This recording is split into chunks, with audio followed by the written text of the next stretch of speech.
Are Feral Carnosaurs any good in patch 5.1? All Carnosaurs received a buff, including the mounts, but the standalone unit is a good starting point.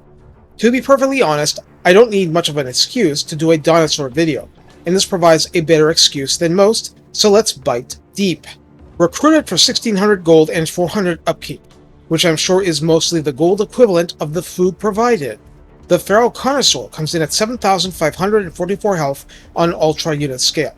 This is far less than a giant, but the beast should not be thought of as a tank. Armor is 95, which is far from light, but also far from top tier dino. Missile resistance is 15, as in not a character, but still has that. Leadership comes at 60, pretty middle of the road, but better than awful. Speed is 75, charge speed is 100. This is fast without being play fetch with Centaurs kind of fast. Melee attack begins at 45, which is quite decent, with an attack interval of 3.6, so low downtime between the animations. Splash target size is large, which means things like river trolls will get struck by splash, and maximum targets actually damaged is 5. This is relatively narrow, but there's a reason for this. Melee defense starts at 40, which is as high as a lot of starting characters in the game, so relative to the bestial and monstrous world, this is a duelist. Weapon strength is given as 480, split between 120 base and 360 armor piercing, so big, fat chunks are ripped out of even armored targets, with a bonus versus large of 35. 35 is basically top tier outside of a very exclusive set of lords and heroes. I want to emphasize that base damage was 105 and armor piercing was 315 before patch 5.1, so this is a significant positive improvement.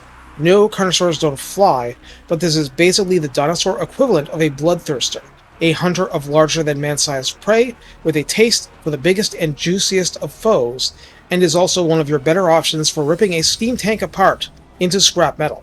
Charge bonus is 50, which is okay, and mass is 4,000, which is alright.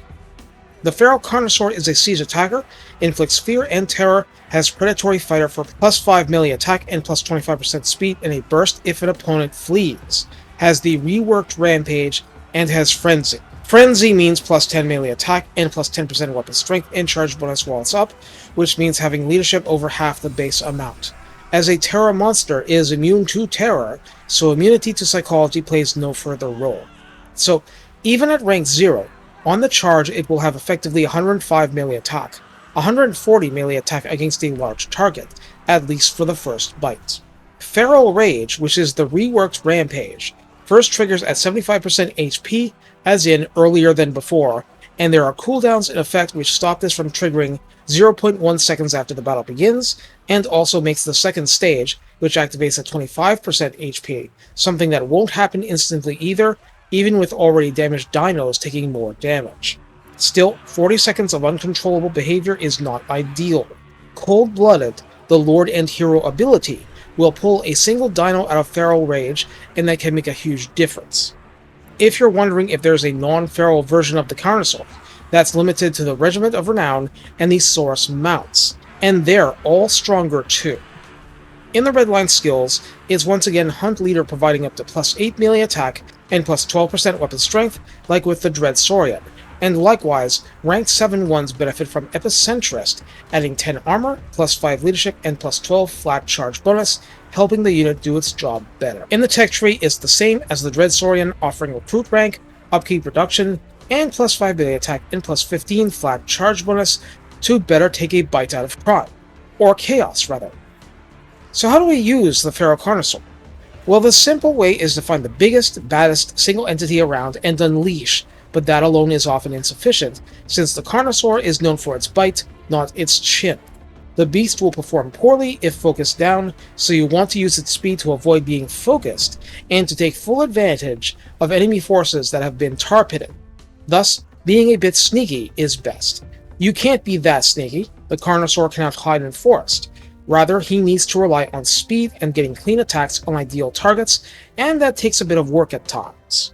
Also, you won't always have large targets available, and in that case you just need to prioritize what you can, taking down missile units or barging into armored infantry from the back.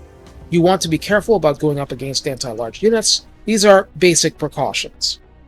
Against things in the middle, like trolls or most cavalry, The monster is pretty good even just on its own, though any support will be welcome.